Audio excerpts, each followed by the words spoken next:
क्या आपको कभी ऐसा महसूस हुआ है कि आप अपनी जिंदगी का असली उद्देश्य भूल चुके हैं, या बार बार प्रयास करने के बाद भी आपका ध्यान भटक जाता है?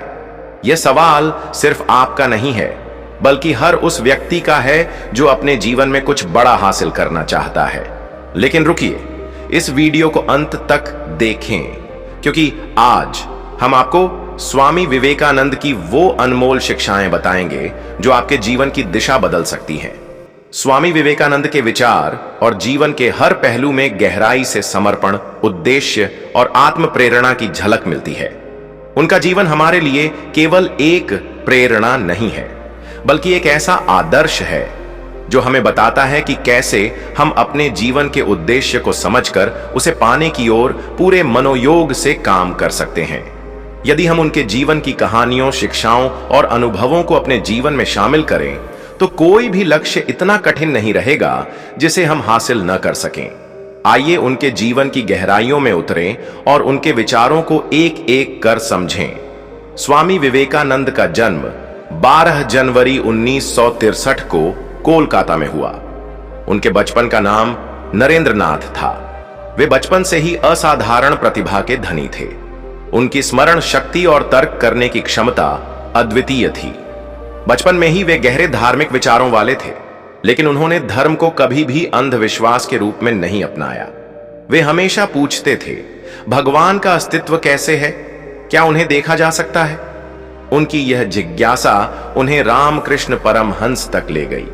उनके गुरु रामकृष्ण ने उनके इन प्रश्नों का उत्तर न केवल दिया, बल्कि उन्हें यह भी बताया कि जीवन का असली उद्देश्य मानवता की सेवा और आत्मा की शुद्धता में है। स्वामी विवेकानंद और रामकृष्ण परमहंस का रिश्ता केवल गुरु शिष्य का नहीं था, बल्कि यह ऐसा रिश्ता था जिसने स्वामी जी को जीवन की दिशा दी। एक बार विवेकानंद ने अपने गुरु से पूछा, क्या आपने भगवान को देखा है? रामकृष्ण मुस्कुराए और कहा, हाँ, मैंने देखा है। मैं उन्हें वैसे ही देखता हूं जैसे मैं तुम्हें देख रहा हूं। यह उत्तर उनके लिए एक नई यात्रा का आरंभ था। उन्होंने अपने जीवन को भगवान की खोज और मानवता की सेवा के लिए समर्पित कर दिया। 1993 में स्वामी विवेकानंद शिकागो की धर्म संसद में भारत का प्रतिनिधित्व करने गए। उनके पास न पर्याप्त धन था, न ही कोई बड़ी योजना, लेकिन उनके पास भारत की संस्कृति और अपने देश पर अटूट विश्वास था। धर्म संसद के मंच पर उन्होंने जब अपना भाषण आरंभ किया, तो सबसे पहले उन्होंने कहा, अमेरिका के भाइयों और बहनों, यह शब्द केवल भाषण का आरंभ नहीं था, बल्कि यह दुनिया को यह दिखाने का एक माध्यम था कि भारतीय संस्कृति में हर इंसान को अपना भाई बहन मानने का आदर्श है। उनके इस भाषण ने पूरे विश्व को चौंका दिया। उन्होंने न केवल भारतीय संस्कृति का प्रचार किया, बल्कि यह भी बताया कि कैसे आत्मनियंत्रण, ध्यान और योग से हम अपने जीवन को बदल सकते हैं। उनकी सफलता ने हमें यह सिखाया कि यदि आप अपने उद्देश्य के प्रति पूरी तरह से समर्पित हैं, तो किसी भी प्रकार की कठिनाई आपको रोक नहीं सकती। स्वामी विवेकानंद ने हमेशा अपने शिष्यों को सिखाया कि ध्यान और फोकस के बिना कोई भी कार्य सफल नहीं हो सकता। उन्होंने कहा, जब तुम किसी एक विचार को अपने जीवन का केंद्र बना लेते हो और उसी पर काम करते हो, तो सफलता तुम्हारे कदम चूमती है। उन्होंने इसे समझाने के लिए कई उदाहरण दिए। एक बार स्वामी विवेकानंद ने अपने शिष्यों से कहा, क्या तुम जानते हो, एक चट्टान के ऊपर गिरती हुई बूंदें उसे कैसे काट देती हैं? शिष्य चुप हो गए। उन्होंने जवाब दिया, बूंदों की ताकत नहीं होती, बल्कि उनका निरंतर गिरना और एक ही स्थान पर केंद्रित होना चट्टान को काट देता है। उन्होंने समझाया कि अगर तुम भी अपने जीवन के लक्ष्य पर इसी तरह निरंतर ध्यान केंद्रित रखोगे, तो कोई भी कठिनाई तुम्हें रोक नहीं सकती। स्वामी विवेकानंद ने ध्यान और योग को अपने जीवन का अभिन्न हिस्सा बनाया। वे कहते थे कि ध्यान के बिना मन शांत नहीं हो सकता, और जब तक मन शांत नहीं होगा, तब तक हम अपने लक्ष्य पर ध्यान केंद्रित नहीं कर पाएंगे। उन्होंने अपने शिष्यों से कहा, ध्यान वह साधन है जो तुम्हें अपने भीतर की ताकत से परिचित कराता है। यह तुम्हारे विचारों को नियंत्रित करता है और तुम्हें अपने उद्देश्य के करीब ले जाता है।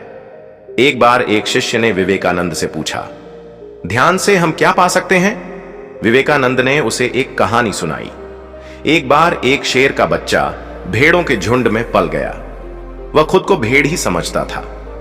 एक दिन जंगल का एक शेर आया और उसने उस बच्चे को पानी में उसका प्रतिबिंब दिखाया।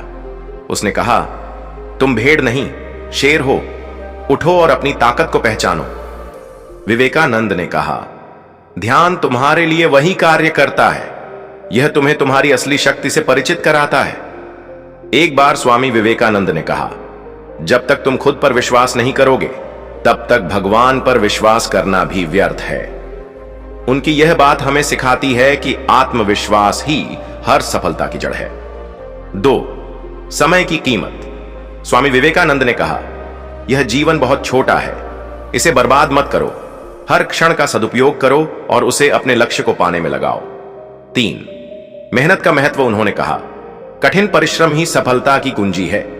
जब तुम अपना सर्वश्रेष्ठ प्रयास करते हो तो पूरी प्रकृति तुम्हारी मदद करती है।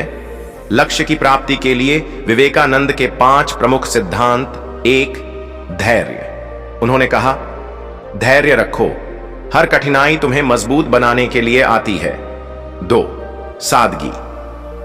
विवेकानंद ने सिखाया कि एक साधारण जीवन और उच्च विचार व्यक्ति को महान बनाते हैं। 4था अभ्यास। उन्होंने कहा, हर दिन अपने लक्ष्य के लिए काम करो, तुम्हारे छोटे प्रयास एक दिन बड़ा परिणाम देंगे। 5वां समर्पण। बिना समर्पण के कोई भी कार्य सफल नहीं हो सकता। 5वां ध्यान और फोकस। ध्यान और फोकस के बिना व्यक्ति अपनी शक्ति को पहचान नहीं सकता। स्वामी विवेकानंद का जीवन हमें सिखाता है कि अपने जीवन को महान बनाने के लिए हमें अपने उद्देश्य पर पूरी तरह से ध्यान केंद्रित करना चाहिए। उनका प्रसिद्ध कथन, उठो, जागो और तब तक मत रुको जब तक लक्ष्य प्राप्त न हो जाए, हर व्यक्ति के लिए एक प्रेरणा है। अगर हम उनके विचारों को अपने जीवन में उतारें और उनके दिखाए मार्ग पर चलें तो न केवल हम अपने लक्ष्य को प्राप्त कर सकते हैं बल्कि अपने जीवन को भी एक नई ऊंचाई पर ले जा सकते हैं।